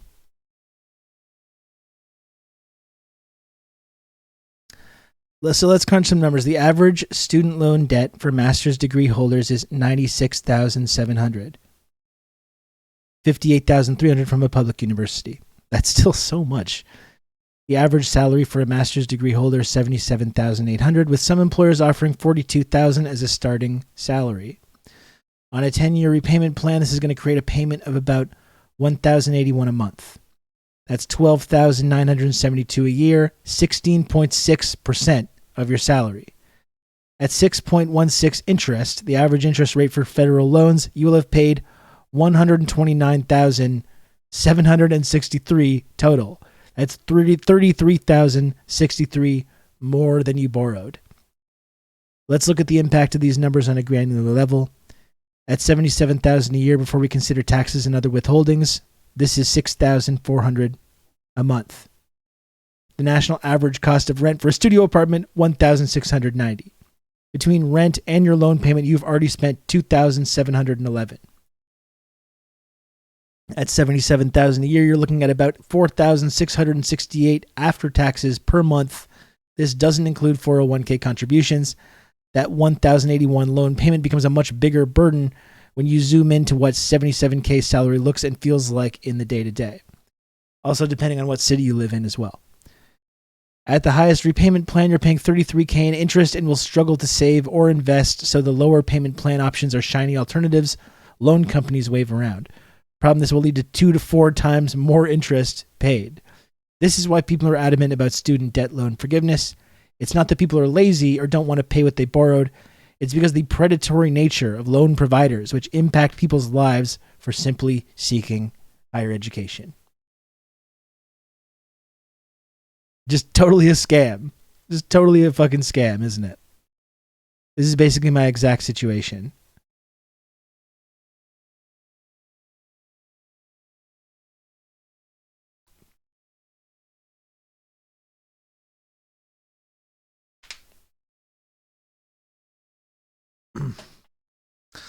I don't know, gang. Scamerica. Has anyone called it that? Someone should try and call it that even more. Scamerica. I think that has legs.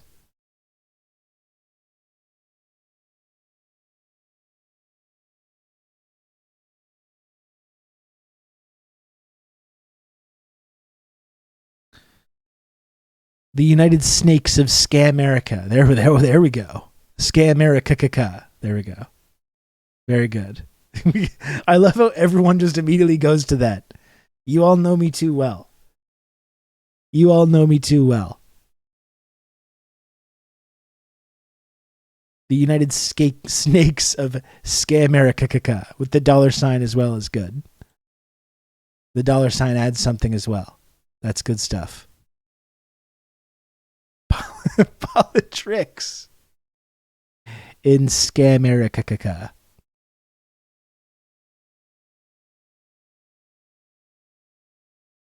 This is why this is the world's most subversive stream, folks. This is why, when we say this.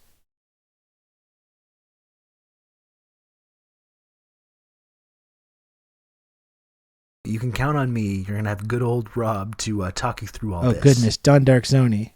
Thank you for the 4 gifted subs. That's very kind of you. I was just looking at the abysmally low sub number and being like, wow, this has been a solid use of my time today. Thank you, Don Dark Zoni, for once again bailing me out. I'm getting bailouts as well. I might not get a student debt bailout from Brandon. I've got even better. I get bailed out from Don Dark Zoni.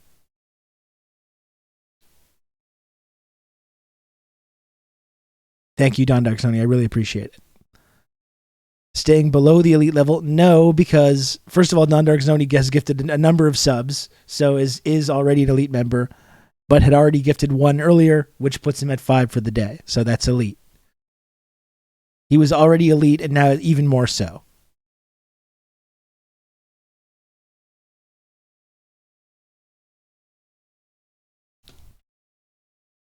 You've just become an elite member of the Friendship Triangle. Duttmeister. Goodness gracious, Duttmeister, thank you very much for the 5 gifted subs. Now we're talking. Now we're talking. And instantly rockets up to that elite level of the Friendship Triangle. Thank you, Duttmeister. I really appreciate that. Extremely kind of you.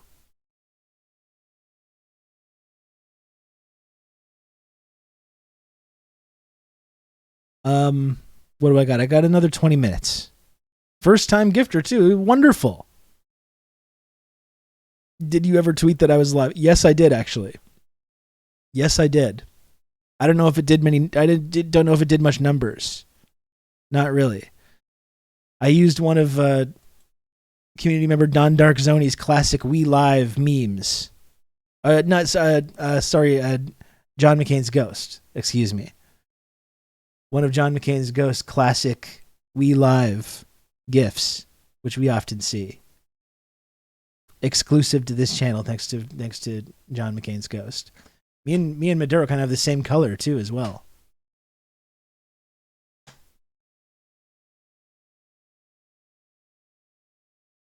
Kind of like we're hanging out. No music playing at all. Got a new job a month ago. Hell yeah, Duttmeister.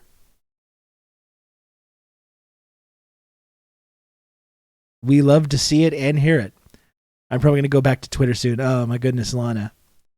I mean, Lana, I always appreciate your presence on Twitter. I've had some success, at least like going on Twitter, but not trying to prevent yourself from contracting the full brain worms. The full Twitter brain worms. I think that's the fine line you have to kind of watch.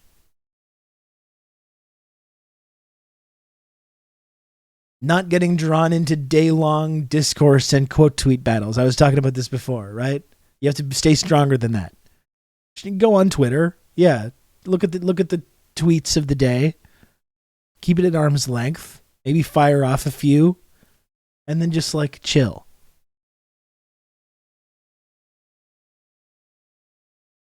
Wish I had a job so I could quiet quit it. It's amazing that they've come up with a concept, quiet quitting, for people that are just doing their assigned tasks at their job.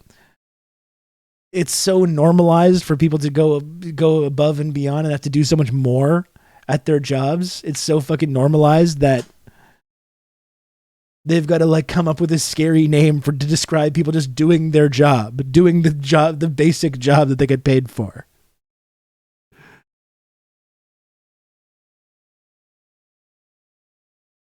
It's just absurd.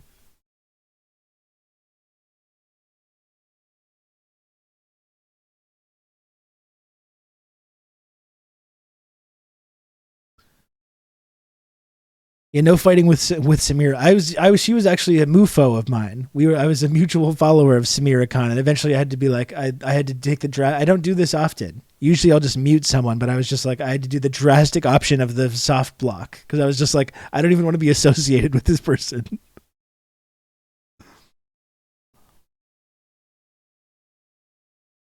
I read a thing yesterday about how quiet quitting is actually a labor tactic called working to rule.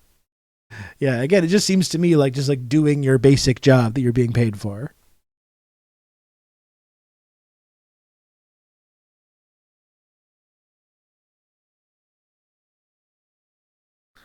I read that concept, by the way, now called time theft, as quitting in place in 1997 in a book about aging hipsters.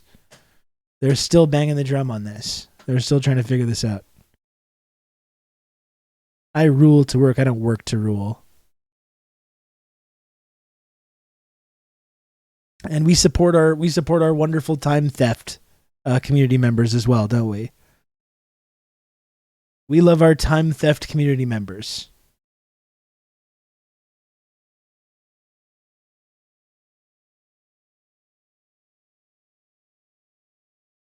Hell yeah.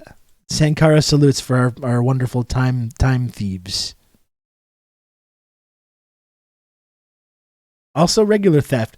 I know some people fuck around with that. I've always been too cowardly. I've always been too cowardly to do the shoplifting. I know some people in the community advocate for this. I'm too much of a wimp though. I haven't paid for a 12-pack of Monster Energy drink since the pandemic started. That's a hefty item too. That's a hefty item. I was a shoplifter as a teen. I remember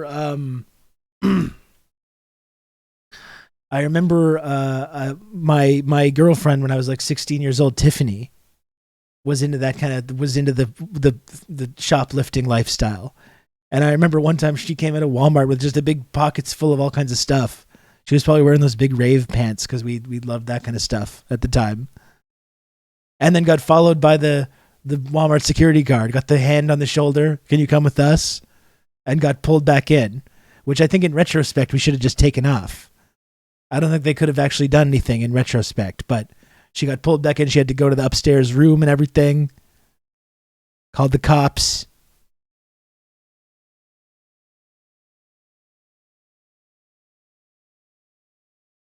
Bro, it's easy. Just put it on the bottom rack of the shopping cart. Self-checkout. Make sure the basket is full. Maybe even buy some toilet paper and put it on the bottom rack too. I guess depending on who you are, Outrun, you could get away with, if you ever got questioned about that, you could get away with did I do that? The Steve Urkel thing. You could get away with that. Depending on who you are. Some people aren't able to use the Urkel defense when they get caught shoplifting. Yeah, it's like, oh man, did I forget to do that? What a silly Billy Gumdrops. I'm just a silly Billy Gumdrops over here. Did I pinch that? Yeah. I don't know. I can't do it. I'm too cowardly.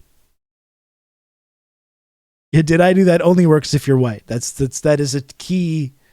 That's a key factor there. Whoopsie doodle. Yeah.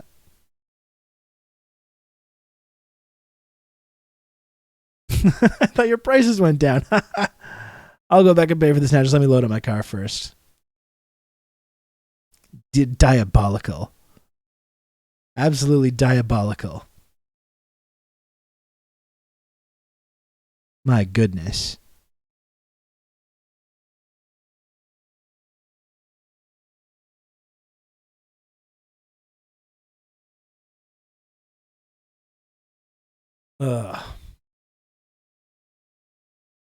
Workers that care about shoplifters are fucking weird. Yeah, imagine like freaking out about someone shoplifting.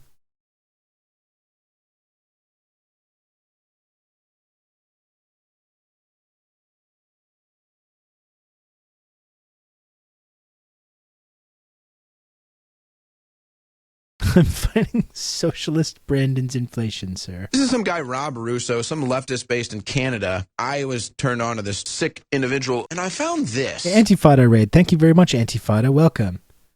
I appreciate that. Get in the chat. Get in, Raiders. Thank you, Antifada. We're just kind of this is a big pro Brandon stream. If you're not familiar with the kind of work that I do and what this community is about. Big time Brandon heads over here. I'm just talking about the big moves. The big moves that have been being made currently. Mine was a Brandon stream too. We just can't get enough of this guy. Based Brandon. We just cannot get enough of this guy. He's just killing it lately. Killing it in the game.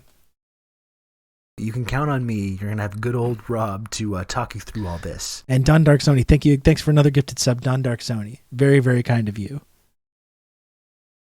One of the many angles that hang out in this chat that support my freeloading ways. Joe Chi Min is pretty good. Oh yeah, I saw that Carmen social distancing the thing. The whole like small business owner like filming the lady that stole from her, or whatever, and like going to her house.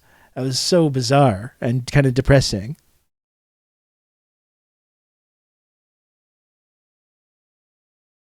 This is super evil. Yeah, seriously. Hang on, let me just put on some music here. I know Antifada just got here, but I gotta take off soon.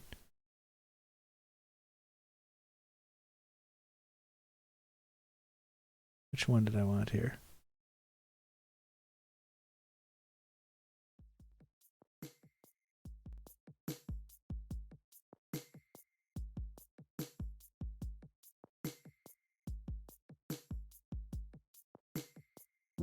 The people cheering that on just broke me for the day. Yeah, seriously, like what the fuck?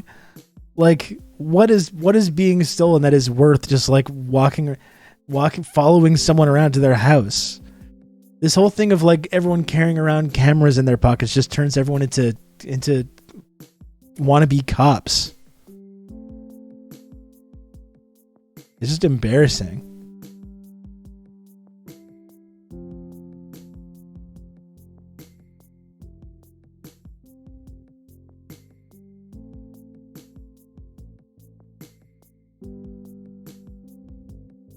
It was resale shit she bought in bulk from like Alibaba.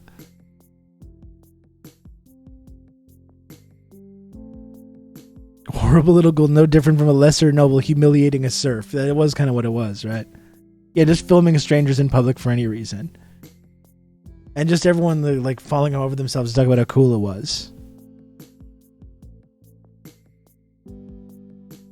It was even worse when Hurricane Katrina happened and you had people publicly talking about how awful the looters were. They were right to be shot at by snipers. The looters.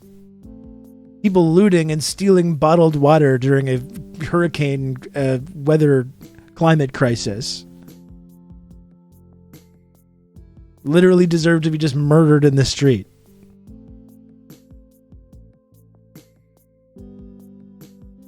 This is what happens in the United Snakes of Scamerica. It is indeed a no class consciousness, have an ass country. It is true.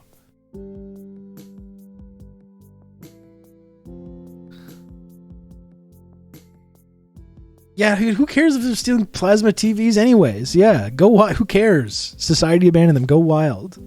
What does it even matter? All that shit is insured. Just let them fucking take a TV if they want to take a TV. Who gives a shit?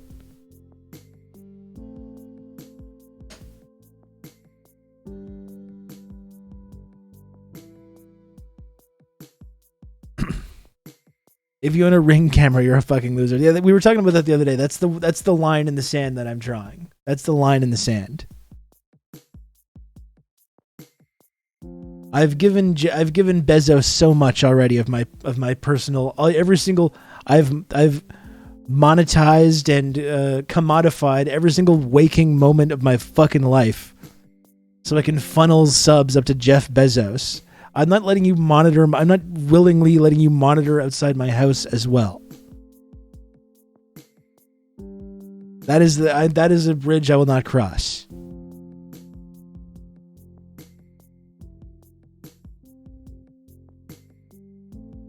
There was a restaurant in Virginia, one of the common places that Katrina victims fled, that refused to accept payment with the government-issued reimbursement cards that were handed out. Amazing. I mean, there's the whole thing about food stamps in general, and like what you can and can't get with food stamps, and even in a non-crisis environment. Like if you're coming home from your minimum wage job and you're on food at Walmart, for example, and you have food stamps, you can't just like pick up a rotisserie chicken on the way home. Oh, because no, that's too good for you. No. That's too good. That's too convenient.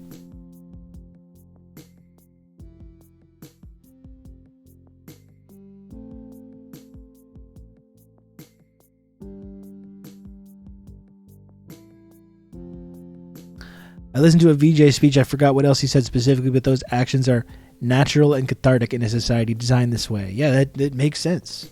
It makes sense. No, you need to cook the chicken because you've been working all day on your feet. That's right. Anything that's going to be more convenient. We can't do that. Punitive society. Everyone's a little puritanical cop in their brain. And like I said, the people that have these food that are on food stamps, have jobs. Like, it's literally the food stamps is subsidizing their salary from one of the largest corporations in the world. They literally have jobs, and they're subsidized by the government by providing people with food stamps at the same time. And you can't, at your own job that you worked at the Walmart, you can't take your food stamps and go buy readily made meals or hot meals. It's just degrading. It's degrading and humiliating for people.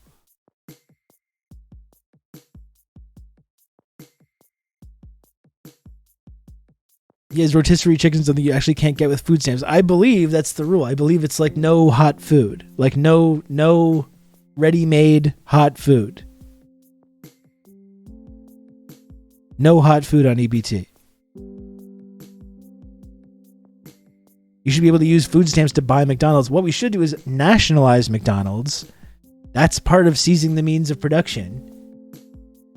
Nationalize McDonald's. Nationalize as well the Diet Coke soda, the fountain Diet Coke formula.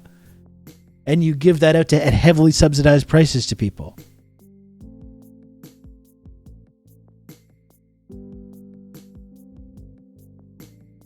Silly poor, you can have warm food. It's just like insulting. It's insulting people that are already struggling to get by and are literally working constantly already. I paid money for a Diet Coke earlier today. It was dehumanizing. I'm sorry you had to go through that, G Clappy. I'm actually going to go to McDonald's right after this stream. I will be going to McDonald's in just a few moments, actually.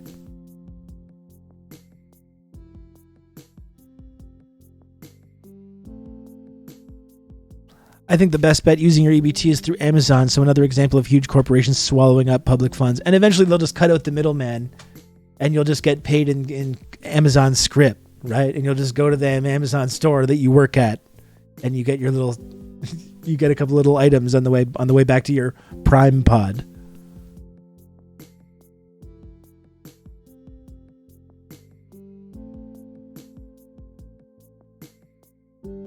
Yes, nationalized Walmart, Coca-Cola, McDonald's is part of the TRRS political platform officially. It's in the documents. It is in the documents. Read the bill.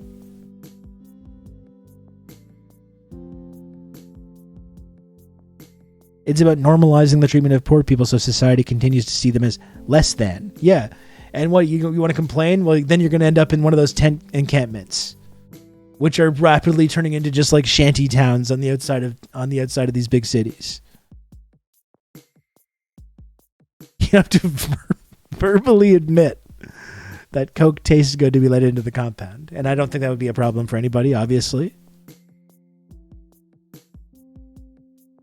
It's especially galling how some of the most coddled and comfortable people on the planet have the nerve to be this obviously cruel, not only to people overseas, but to their own neighbors and coworkers. Yeah, seriously. Just the entire concept of being like in a community or a society with people has just been relentlessly whipped out of people.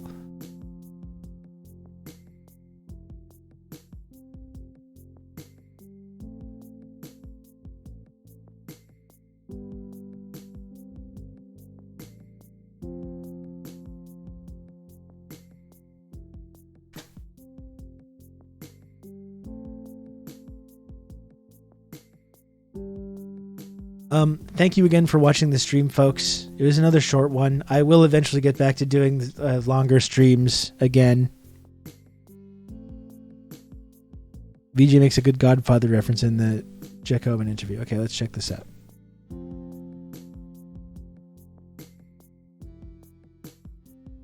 Is often you can't get the Godfather to learn new tricks. The Godfather's trick is to go to somebody's stable, take their favorite horse, cut off its head, and put it in your bed. That's what the Godfather knows. The Godfather doesn't understand how to convince or how to learn. And that, I think, is something young people in the United States, it's a lesson to take from this, is that learn how to do things better. Learn how to talk to other people. Don't use your muscle to maintain your power, because that is bringing the world near destruction or, well, annihilation. Okay. And I'm an optimistic person, but I'm afraid for that. I'm afraid this attitude is really bringing us to the brink of a war we can't imagine. We love our VJ. Friend of the stream, VJ Prashad, and my own personal friend as well. My own personal friend, VJ Prashad.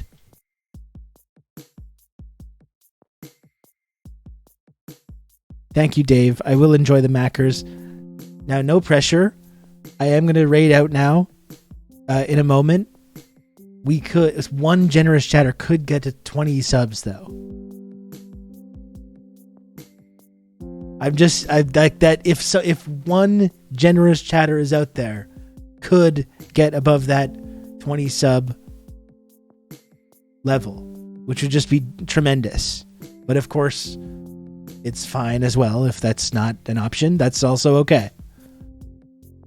You can count on me. You're going to have good old Rob to talk you through all this. He said he likes you more than Chomsky. I would hope so. And thank you so much, Johnny Dialectically, for the gifted sub. Very kind of you, Johnny. Thank you. What is this you want me to raid? Socialism MS4A. I don't know what that is.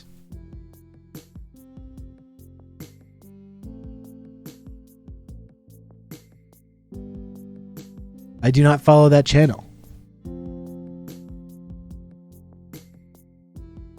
They're going 15 minutes. The trouble. Doesn't seem like they're started yet, though.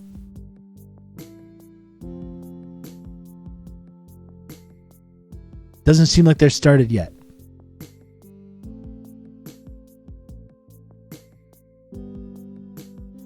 Oh, they should be starting any moment. Okay, well, Johnny, you know what? I appreciate the gifted sub, and I will go with your recommendation here. It's socialism. The target channel has disabled raids. Not much I can do for you, Johnny, unfortunately. Not much I can do for you. Disabled raids.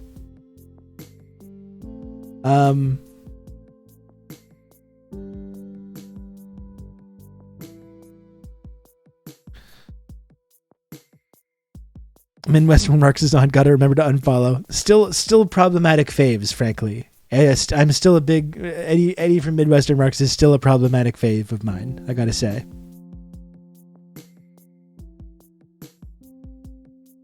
We can fix him. Okay? We can fix him. I still believe in Eddie.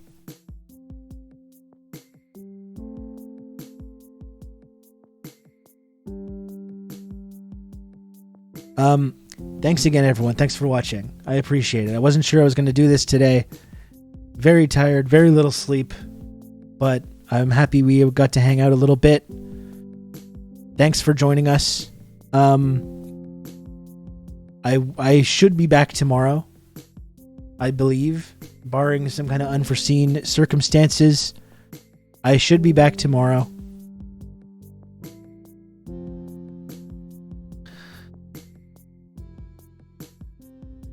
I had to interview someone and missed the show.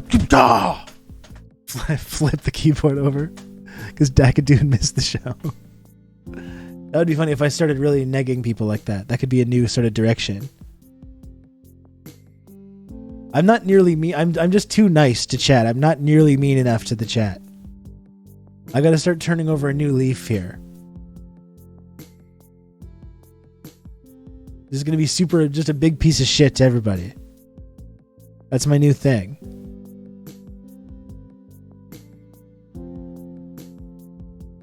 Thank you again, friends. I'll talk to you tomorrow.